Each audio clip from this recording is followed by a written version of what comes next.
স্বাগত জানাচ্ছে টিভিএন 24 এর নিয়মিত আয়োজন টিভিএন অ্যানালাইসিসের সাথে আছি তাহিয়া রুবাইয়াত অপলা। দর্শক, ট্যাক্স সিজন চলছে, ট্যাক্স নিয়ে বরাবরের মতোই আমাদের আলোচনাও চলবে।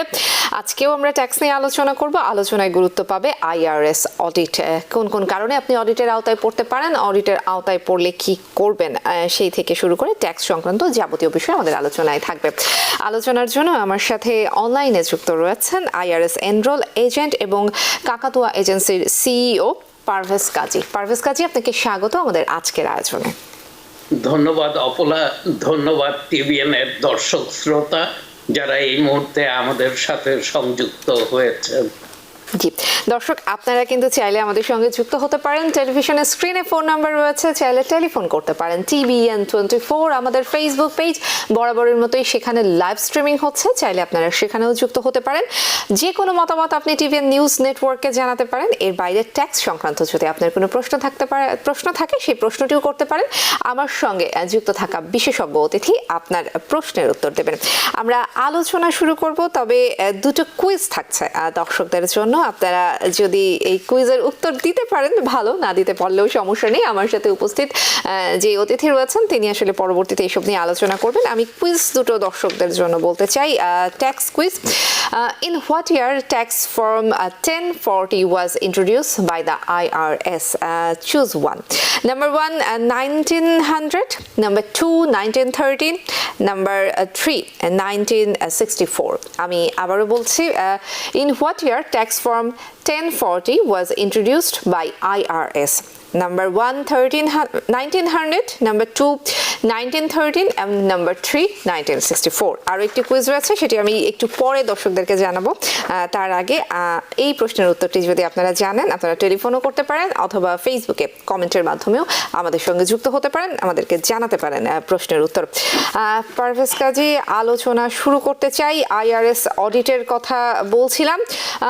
খুব কমন কিছু ভুল, বিশেষ করে আমাদের কমিউনিটির, বাংলাদেশি কমিউনিটির কথা যদি ধরি, খুব কমন কোন কোন ভুলের কারণে কিংবা কোন কোন বিষয়গুলোর দিকে একটু বাড়তি মনোযোগ না দেওয়ার কারণে আইআরএস অডিটের আওতায় একজন ট্যাক্স পেয়ার পড়তে পারেন? ধন্যবাদ অপলা। আবারও কি কারণে আইআরএস অডিট হয়ে থাকে একদম শতভাগ গ্যারান্টি দিয়ে বলা কিন্তু খুব কঠিন।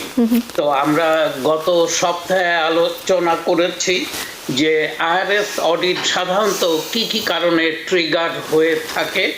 এর মধ্যে সর্বপ্রথম যেটা হচ্ছে সেটা হচ্ছে automated computer screening. IRS DFI বলে একটা সিস্টেম ফলো করে এবং সেই কম্পিউটার স্ক্রিনিং এর কাজটাই হচ্ছে ডাটা অ্যানালাইসিস করা। এবং এই ডাটা অ্যানালাইসিস করতে গিয়ে এই কম্পিউটার স্ক্রিনিংটা সো ইন্টেলিজেন্ট, এবং এখন আর্টিফিশিয়াল ইন্টেলিজেন্সও এটার সাথে যোগ দেওয়া হয়েছে। আমরা যদি কোনো বড় ধরনের ডিডাকশন ক্লেম করে থাকি, এটা অটোমেটিক একটা রেড ফ্ল্যাগ এনে দিবে ওই ট্যাক্স ফাইলে। অথবা যেটা ইররিলেভেন্ট একটা ডিডাকশন, স্কেডিউল সির কথা বলছি আমি, যদি আমরা দেখিয়ে থাকি তাহলে এই অটোমেটিক এই স্ক্রিনিংয়ে ওটা ধরা পড়বে।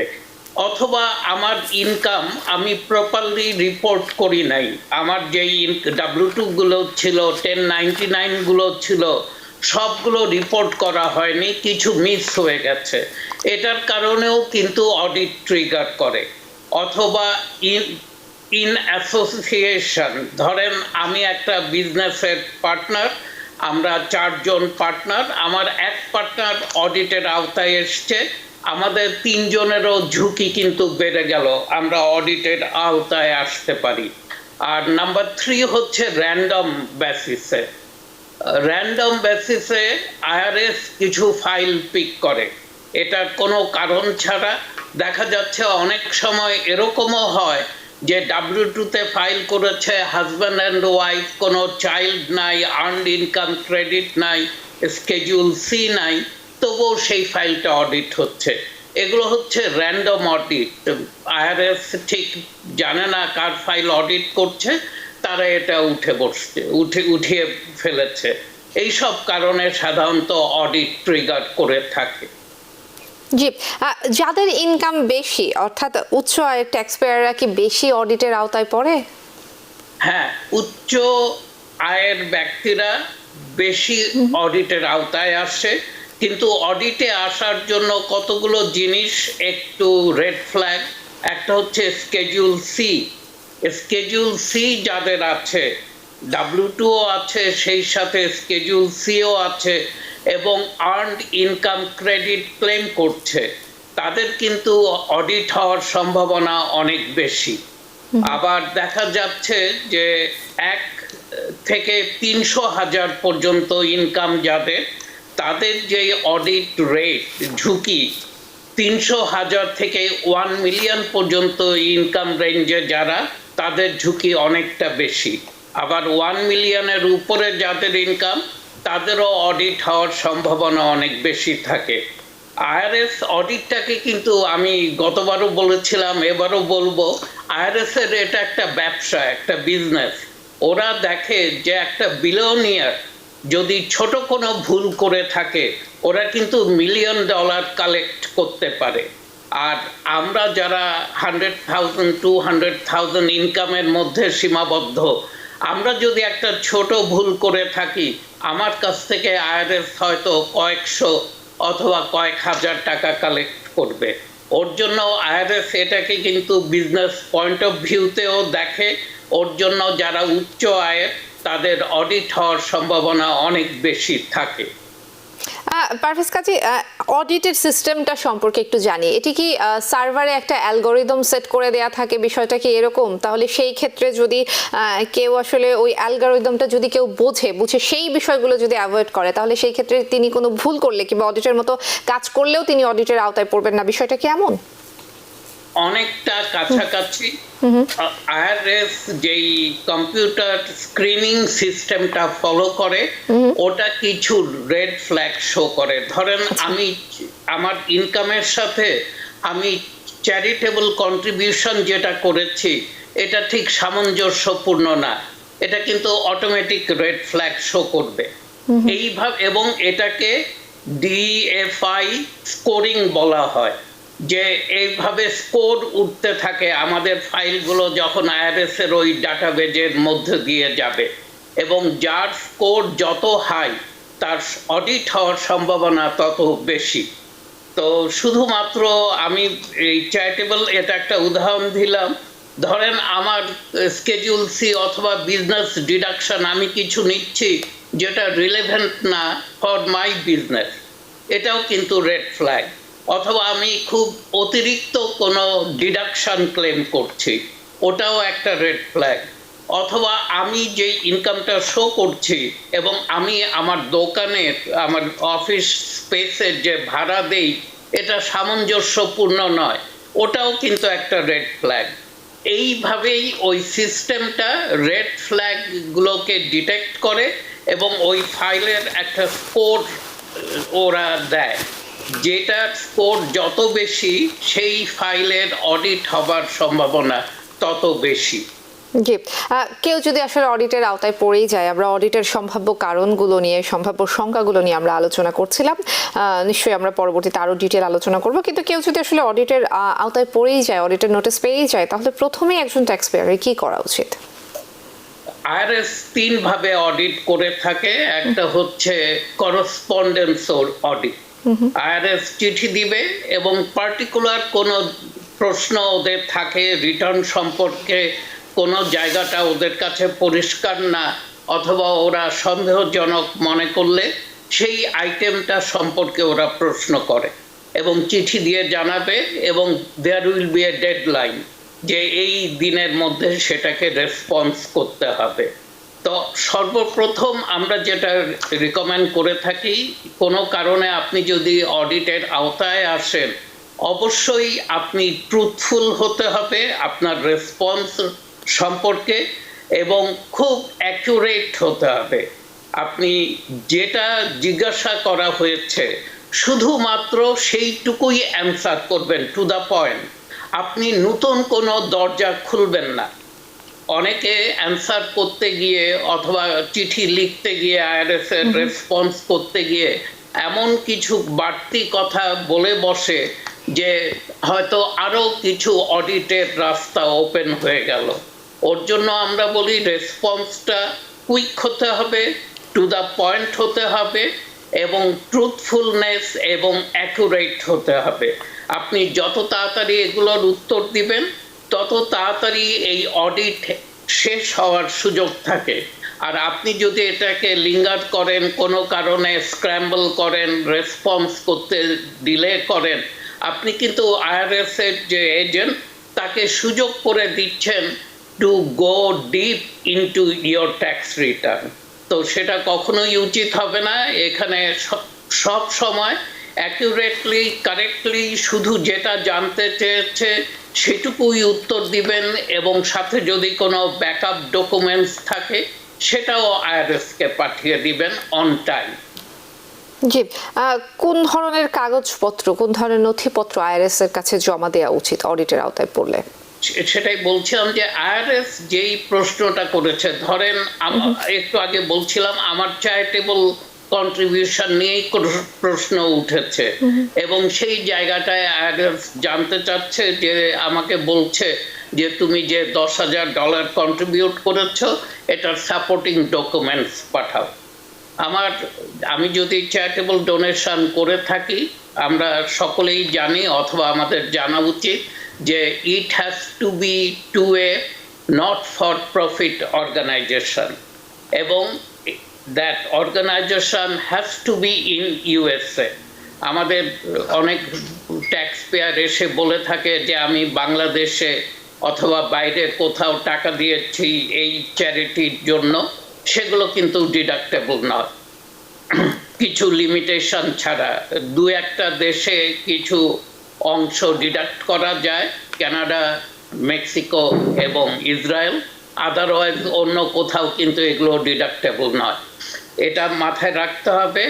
আর আমি যখন চ্যারিটেবল ডোনেশন এখানেই করছি, it has to be by cheque এবং চেকের কপি আমার কাছে থাকতে হবে এবং যেই অর্গানাইজেশনকে টাকাটা দিয়েছি তাদের কাছ থেকে আমার একটা রিসিট থাকতে হবে এবং তাদের একটা চিঠিও থাকতে হবে। আইআরএস কিন্তু এই 3 ফর্মে দেখতে চায় যে আপনার চ্যারিটেবল ডোনেশনটা।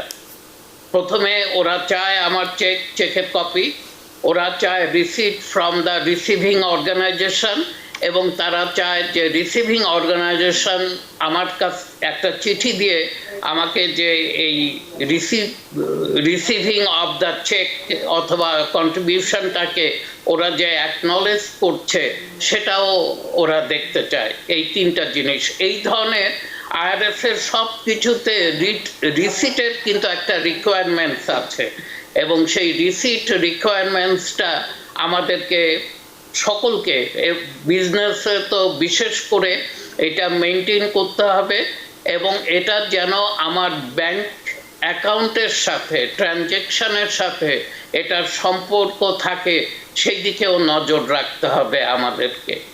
জি, আইআরএস যখন অডিট করে তখন আসলে কত বছর আগের পর্যন্ত তারা রেকর্ড কিংবা কাগজপত্র অডিটের আওতায় নিয়ে আসে?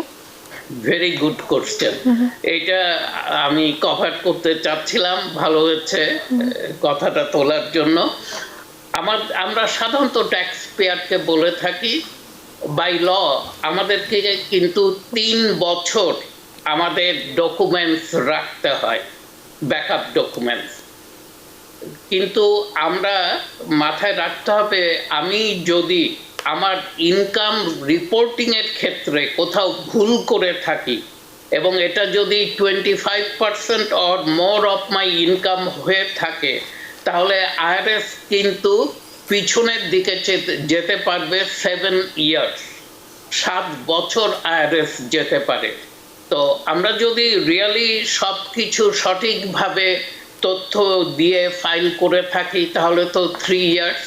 আর যদি কোনো ভুল ভ্রান্তি হয়ে যায় এবং 25% অফ মাই ইনকাম আমি যদি রিপোর্ট করতে ব্যর্থ হই তখন কিন্তু 7 বছর। আরেকটা কথা বলে রাখি, আমি যদি কখনো ফাইল না করি অথবা আমার ফাইলে যদি নেগলিজেন্স এবং ফ্রডুলেন্ট ইন্টেন্ট আইআরএস এস্টাবলিশ করে, IRS can go back ever. তখন আর কিন্তু কোনো স্ট্যাটুটরি রুল নাই যে আইআরএস এই পর্যন্ত যেতে পারবে পিছনে, এরপর আর যেতে পারবে না। ওর জন্য আমরা সবাই যেন একটু কেয়ারফুল হই। ভুল ভ্রান্তি হয়েই থাকে আমাদের, কিন্তু ফ্রডুলেন্ট ইন্টেন্ট যেন আমাদের কারো না থাকে। তাহলে কিন্তু আইআরএসকে কোনো অবস্থাতেই বলা যাবে না you can go back only 7 years or 10 years, তার পিছনে তুমি যেতে পারবে না।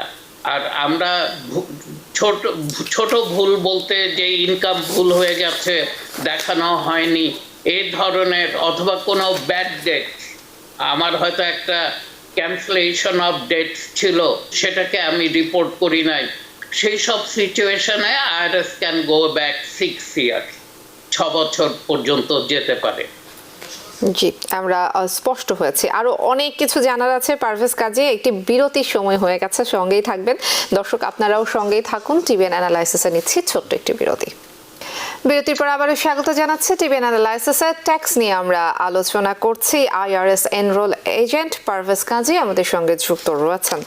দুটো কুইজ রয়েছে আমার হাতে, আমরা কুইজে যাব, তবে তার আগে একজন দর্শক রয়েছেন, দর্শকের টেলিফোনটা নিয়ে আসতে চাই। দর্শক কে আছেন সাথে, নাম বলে প্রশ্নটি করুন। আসসালামু আলাইকুম আপু। ওয়ালাইকুম আসসালাম। আমি মৃত্যুঞ্জয় বণিক বলছি ইয়াংকাস থেকে। আমি একটু পারভেজ ভাইয়ের সাথে কথা বলতে চাচ্ছিলাম। জি, উনি শুনতে পাচ্ছেন। হ্যাঁ, পারভেজ ভাইকে আমরা ওনার কাছ থেকে ফাইল করেছিলাম ফেব্রুয়ারির 2 তারিখে, এবং 26 তারিখে আমাদের একটা পেমেন্ট আসছে ফেডারেলটা, কিন্তু সিটিটা আমার এখনো আসে না। এটা প্রায় 2 মাস হয়ে যাচ্ছে। এটা কি কোনো সমস্যা হবে এর জন্য? ধন্যবাদ দাদা, ধন্যবাদ প্রশ্নের জন্য। মৃত্যুঞ্জয় দা, আপনি কিন্তু new York state tax refund status অনলাইনে গিয়ে আপনি কিন্তু নিজের রিফান্ড স্ট্যাটাসটা দেখতে পারেন, অথবা যদি অফিসে আপনি ফোন করেন, আমার অফিসের যে কেউ আপনাকে এটা জানিয়ে দিতে সাহায্য করবে।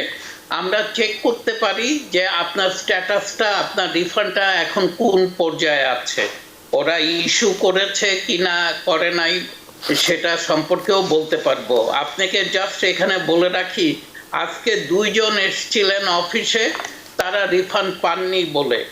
আমি স্ট্যাটাসে গিয়ে দেখি যে একজনের মার্চের 5 তারিখে, আরেকজনের মার্চের 11 তারিখে চেক জমা হয়েছে। তো আপনি কাইন্ডলি একটু আপনার ডেপোজিটসগুলো দেখে নেন আর অফিসে ফোন দিয়েন, আমরা অবশ্যই আপনাকে সাহায্য করব এটা ফাইন্ড আউট করতে। জি, আমার মনে হয় দর্শক তার প্রশ্নের উত্তর স্পষ্ট হয়েছে। দর্শক, আমরা শুরুতে দুটো কুইজের কথা বলেছিলাম, আমি সেকেন্ড কুইজটা বলবো, তবে তার আগে ফার্স্ট যে কুইজটি সেটি আমি আবার রিপিট করছি, এবং আমি বলার পাশাপাশি আপনারা টেলিভিশনের স্ক্রিনেও কুইজটা দেখতে পারবেন। আপনারা চাইলে কিন্তু আমাদেরকে টেলিফোনও করতে পারেন, অথবা সোশ্যাল মিডিয়াতে লাইভ স্ট্রিমিং হচ্ছে, সেখানেও এসে আমাদের সঙ্গে যুক্ত হতে পারেন। The first quiz was, in what year tax form 1040 was introduce by the IRS? 3টা অপশন রয়েছে। Number 1 1900, number 2 1913, and number 3 1964। এবং সেকেন্ড যে কুইজটা রয়েছে সেটি হচ্ছে, what was the first tax rate IRS introduce? I repeat, what was the first tax rate IRS introduce? There are 3 options. Number 1 3%, number 2 5%, and the last one, number 3, is 7%. আপনারা ঝটপট করে উত্তর দিতে পারেন, আমাদের ফেসবুকেও দিতে পারেন, টেলিফোন করেও দিতে পারেন। আমরা একদম আলোচনার শেষ মুহূর্তে এসে এই কুইজ দুটো নিয়ে আমাদের যিনি অতিথি রয়েছেন তার সঙ্গে আলোচনা করব। পারভেজ কাজী, আইআরএস এর অডিট নিয়ে আমরা কথা বলছিলাম। একটা বিষয় একটু আপনার কাছ থেকে জানবো, সেটি হচ্ছে অডিট চলাকালীন আইআরএস এর যে কর্মকর্তা, তাদেরকে আসলে কোন বিষয়গুলো বলা উচিত, কিংবা কোন বিষয়গুলো একটু এড়িয়ে যাওয়াই ভালো? ধন্যবাদ। করসপন্ডেন্স অডিট, একটু আগে যেটা নিয়ে বলছিলাম, করসপন্ডেন্স অডিটে আইআরএস সবসময় 2টো অপশন দেয়। তারা হয়তো কোনো একটা ডিডাকশন অথবা কোনো একটা এক্সপেন্সকে ওরা ডিসঅ্যালাউ করে আমার কাছে ওটা ট্যাক্স অথবা বর্ধিত ট্যাক্স চেয়ে চিঠি দেয়, অথবা আমাকে বলে যে ওই লাইন আইটেমের যদি আমার সাপোর্টিং ডকুমেন্টস থাকে সেটা যেন আমি তাদেরকে উত্তরে জানাই। তো এখানে ভেবে চিন্তে দেখার একটা বিষয় হচ্ছে, আমি যদি দেখি ওই লাইন আইটেমের এনাফ ডকুমেন্টস আমার কাছে নাই, আমার উচিত হবে কিন্তু তখন যে বর্ধিত ট্যাক্স যে আইআরএস লিখছে সেটা দিয়ে অডিটটাকে ক্লোজ করা। আর আমি যদি মনে করি যে না আমার কাছে এনাফ সাপোর্টিং পেপারস আছে, আই ক্যান রেসপন্স টু ইট, তাহলে আমি অবশ্যই সেটাকে রেসপন্স করব। এখানে একটা বলে রাখা ভালো যে অডিট প্রক্রিয়ায় আইআরএস আমাদেরকে রিভিউ করে এবং আইআরএস একটা কোশ্চেনিয়ার রেডি করে আমার উপরে, আমি সেই কোশ্চেনিয়ারকে আমাকে রেসপন্স করতে হয় এবং এখানেও ওই কোশ্চেনিয়ারকে আমরা যে রেসপন্স করব এটা ট্রুথফুলি হতে হবে এবং অ্যাকুরেটলি হতে হবে। প্রথম পার্টে ক্যাটাগরিতে আইআরএস জানতে চায় আমার সোর্স অফ ইনকাম।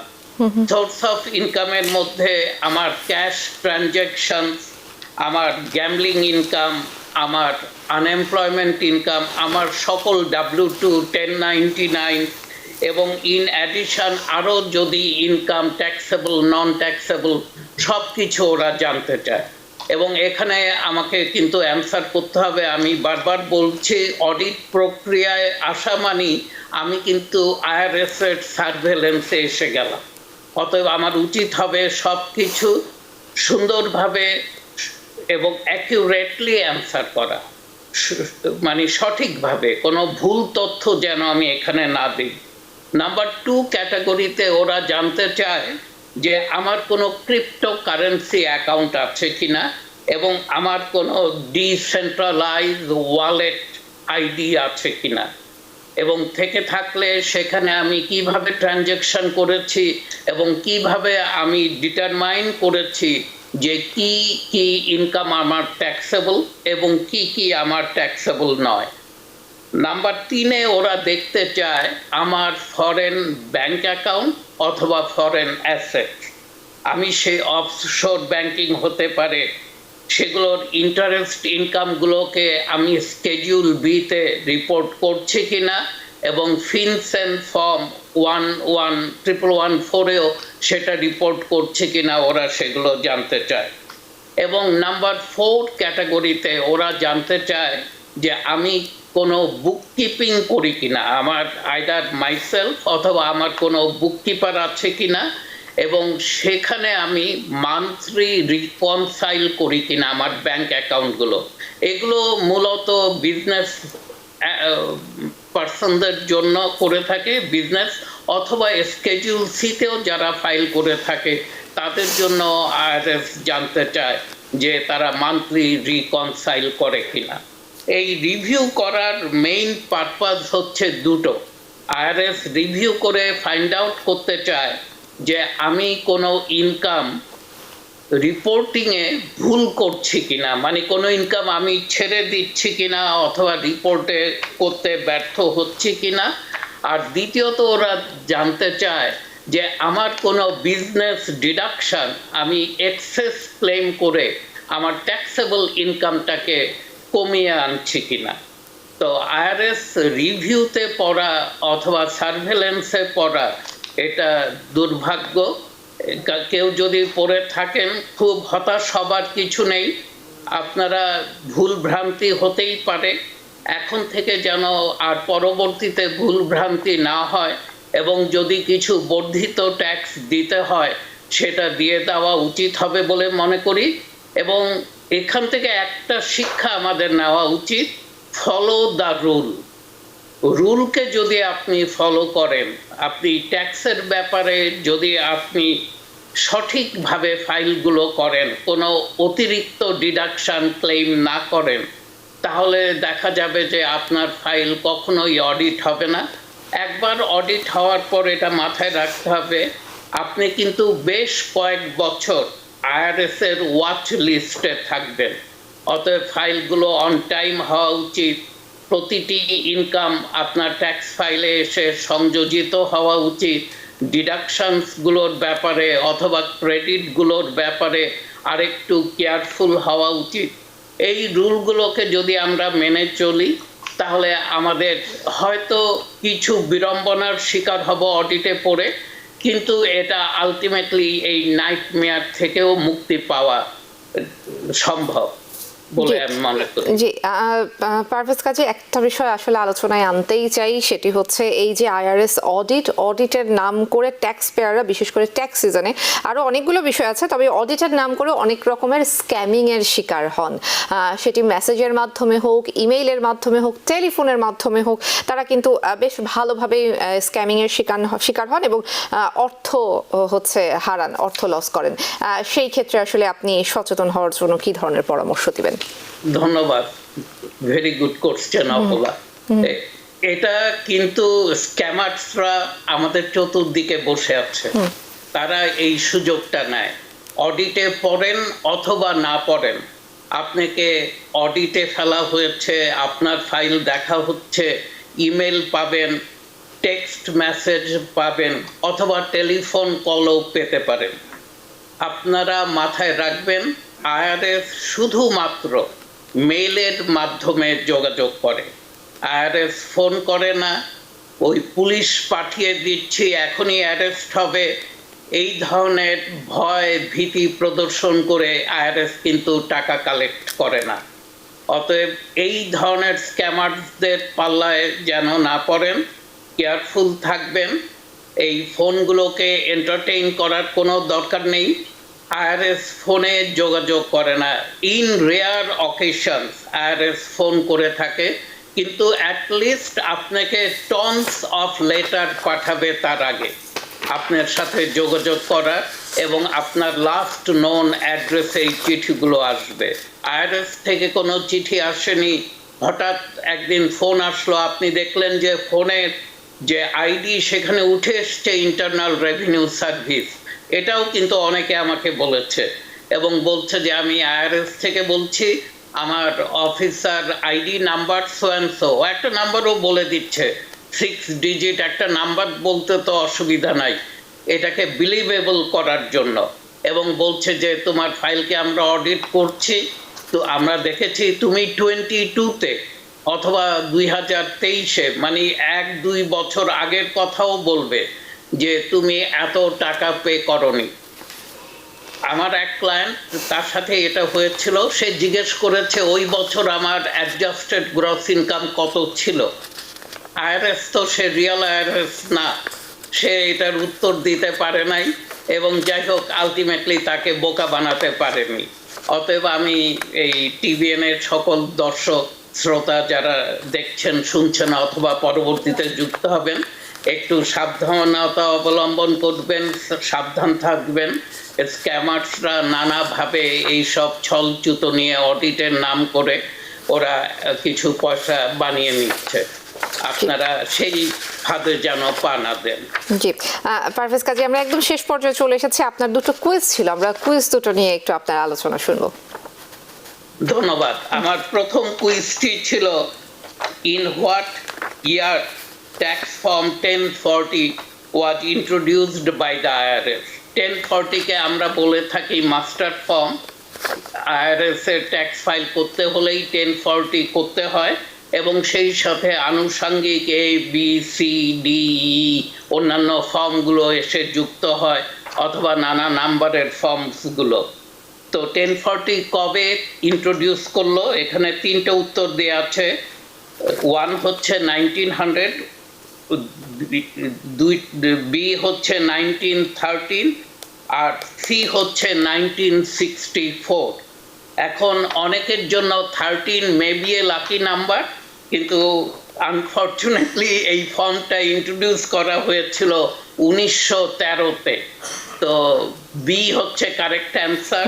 1913-এ এই প্রথম 1040 ফর্মটা ইন্ট্রোডিউস করা হয়েছিল, এবং ইউএস গভর্নমেন্ট, এর আগে আমি বলেছি, আইআরএস-কে প্রতিষ্ঠা করেছিল 1861 সালে, এবং 1862 থেকে আইআরএস তার কার্যক্রম শুরু করে, এবং সেই সময় ট্যাক্স ধার্য করা হয়েছিল শুধুমাত্র সিভিল ওয়ারকে ফাইন্যান্স করার জন্য। সেই সময় আমেরিকা সিভিল ওয়ারের মধ্যে দিয়ে যাচ্ছিল এবং সেই ক্রান্তি সময়টাকে কাটাবার জন্যই এই ট্যাক্স ইন্ট্রোডিউস করা হয়েছিল। আমাদের 2 নাম্বার কুইজটি হচ্ছে, what was the first tax rate IRS introduce? IRS এর প্রথম ট্যাক্স রেট কোনটি ছিল? 1A হচ্ছে 3%, B হচ্ছে 5%, C হচ্ছে 7%। এখানে উত্তর কারেক্ট হচ্ছে A 3%, অথবা আমি বলবো দুটাই কারেক্ট, B 5%ও কারেক্ট। এই কারণে 600 থেকে 10,000 পর্যন্ত যাদের ইনকাম তাদের জন্য ছিল ট্যাক্স রেট 3%, এবং 10,000 অ্যান্ড আপ যাদের ইনকাম তাদের জন্য ট্যাক্স রেট ছিল 5%। তো এই কুইজের উত্তর হচ্ছে যদিও A 3%, কিন্তু এখানে দুটোই কারেক্ট। 3% ছিল 600 থেকে 10,000 পর্যন্ত যাদের ইনকাম, আর 10,000-এর উপরে যাদের ইনকাম ছিল 10,000 অর মোর তাদের জন্য ট্যাক্স রেট ছিল 5%। এই দুটো কুইজ ছিল আজকে অপলা, এই কুইজের উত্তরগুলো এই। জি, পারভেজ কাজী, আপনাকে অসংখ্য ধন্যবাদ। আমাদের ট্যাক্স নিয়ে আলোচনা ধারাবাহিকভাবে নিশ্চয়ই চলবে, কারণ ট্যাক্স সিজন এখনো চলছে। তবে আজকের মতো সময় শেষ হয়ে গেছে, বিদায় জানাতে হচ্ছে। তবে অসংখ্য ধন্যবাদ এবং কৃতজ্ঞতা, আপনি আজ আমাদেরকে সময় দিয়েছেন। ধন্যবাদ অপলা, ধন্যবাদ টিবিএন আমাকে আমন্ত্রণ জানাবার জন্য। জি দর্শক, আপনাদেরও ধন্যবাদ জানাবো আমার পক্ষ থেকে। টিবিএন অ্যানালাইসিসে এই ছিল আজকের মতো। টিবিএন 24 নিউজ নেটওয়ার্কের সঙ্গেই থাকুন সবসময়। টিবিএন 24 টেলিভিশন দেখতে আজই কল করুন 7187776556। লগ ইন করুন www.totalcablebd.com। নিউ ইয়র্ক থেকে সম্প্রচারিত টিবিএন 24 টেলিভিশন বিশ্বজুড়ে বাঙালির কণ্ঠস্বর।